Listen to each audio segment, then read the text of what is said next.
A report to the Home Affairs Select Committee shows that 38,000 people or more have arrived in the UK illegally by small boat in the year 2022 alone. This has given rise to several legal challenges by local authorities around the country, challenging the Home Office's decision to house these migrants in hotels around the country, with one argument being that it is technically a change of use of the building which breaches planning regulations. One local authority was successful in a temporary injunction to prevent this from happening, but failed to secure a permanent injunction for the same. So welcome back, but if you're new to me, I'm a barrister who helps you understand law.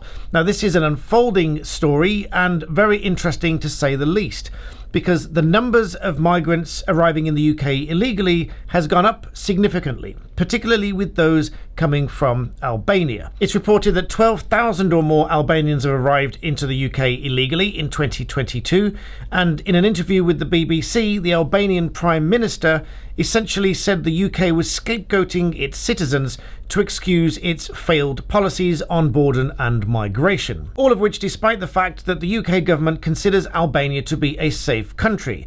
The country is listed as a designated state under Section 94 of the Nationality, Immigration and Asylum Act of 2002, which essentially means that there is in general in that state or part of that state no serious risk of persecution of persons entitled to reside in that state or part of it. Accordingly, Albanians are less likely to be granted asylum than other nationalities.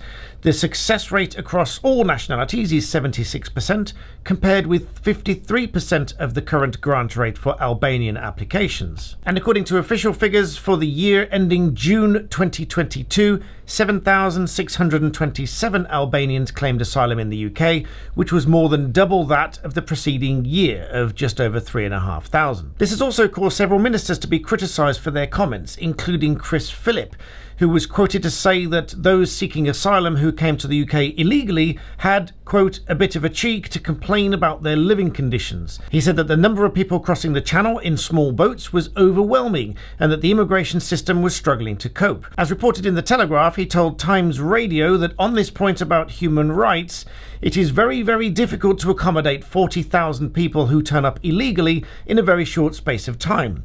Obviously, the Home Office is doing its best to try to accommodate them, but if people choose to enter a country illegally and unnecessarily, it is a bit of a cheek to then start complaining about the conditions when you have illegally entered a country without necessity. Presumably, this is referring back, at least in part, to the fact that Albania is listed as a safe country. So I thought it might be quite useful and interesting to read at least part of this report to the Home Affairs Committee to you as follows. At page 10 of the report, which I will link in the description below, can I just come back to the Albanians?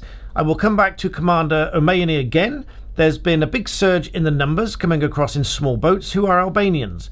At one stage, it was estimated to be about 60% of those coming across. To take on Carolyn Harris's question, why do you think that is?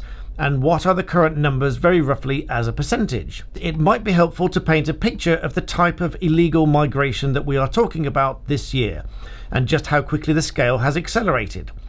2 years ago, 50 Albanians arrived in the UK in small boats. Last year, it was 800. This year, so far, it has been 12,000, of which about 10,000 are single adult men. The rise has been exponential, and we think that is in main due to the fact that Albanian criminal gangs have gained a foothold in the north of France and have begun facilitating very large numbers of migrants. Within that cohort, there are undoubtedly people who need our help, but there is also a large number who are deliberately gaming the system. I should preface what I'm about to say by saying that I travelled to Eastern Europe when I was serving in the Royal Marines, and I've met many Albanians there and in the UK. There is a very strong, vibrant Albanian community in the UK, and that makes a great contribution to our country. The flip side of that, as I know from my time in the National Crime Agency, is that there is a huge amount of very harmful, serious organised criminality in the UK committed by Albanian criminal gangs. Whatever sort of criminality you can think of. The most serious sort. There are Albanian criminal gangs dominating in those markets, whether it is drug smuggling, human trafficking, guns or prostitution. A lot of the Albanian migrants come into the UK in small boats because it is a very successful way of getting here. Some of them, of course, need our help and make legitimate asylum claims, but the asylum grant rate for single Albanian men is actually quite low. I think it's about 12%. Typically, they may choose not to claim asylum, as Dan was just explaining, or they may claim asylum, but a lot of them are not actually interested in seeing their asylum claim through. They just want to get through it as far as they can. We typically put them in a hotel for a couple of days, and then they'll disappear. They work illegally in the UK for maybe 6 months or a year. They send money home, and then they go back to Albania. They are able to do that because the way the asylum system and the NRM works makes it quite easy for them to do so. To put that into context, the number of 10,000, depending on how you classify that, means between 1 and 2% of the entire male population of Albania has travelled to the UK in small boats. So as you can see from this picture painted, this will have a knock-on effect across the country, because each of these, according to this, will be put into a hotel for at least a couple of days, then disappear, and then will be working in the UK illegally, of course, because they won't have the right to work here if they didn't enter the country legally, which of course has a knock-on effect in all sorts of industries around the country. Not to mention the fact that many migrants may of course be involved in criminal activity as described in this report. But then you might ask how many Albanians are sent back. Well, also reported by the BBC, in the 6 months in 2022 to June, 420 people were returned to Albania, and almost all were single adult men. This, you will remember, there was a bilateral agreement signed in 2021 by the then Home Secretary Priti Patel, which was ultimately designed to speed up the removal of Albanian criminals and failed asylum seekers who remained in the UK. The Home Office said that more than 1,000 Albanians, including some who crossed the Channel illegally to come to the UK, have been sent back under this agreement, although this deal does not allow the government to remove Albanians who have a current asylum case within the UK.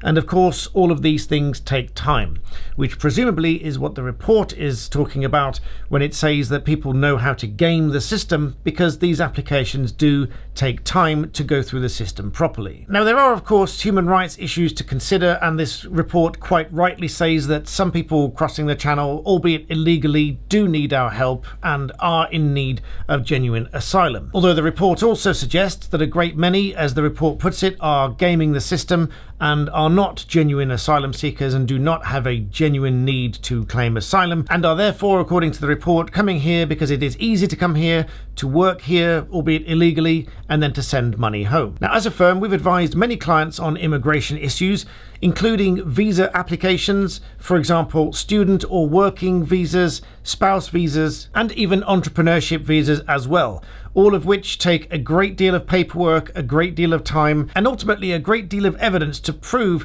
that the applicant is not going to rely on and not have recourse to public funds, which is a painstaking process that each of our clients has had to endure, many of whom feel that it is very unfair that so many people come into the UK illegally, claim asylum even though it might fail, and as the report suggests, not really interested in the outcome, just so that they can work for as long as possible before either being removed or simply leave of their own accord. So I can imagine that there'll be a wide variety of different views on this topic. I'd be very interested to read your views and your comments in the box below, so please do leave your thoughts and comments there, and I'd be very grateful if you can like this video before you leave and make sure you're subscribed, because I always appreciate you subscribing and helping my channel grow.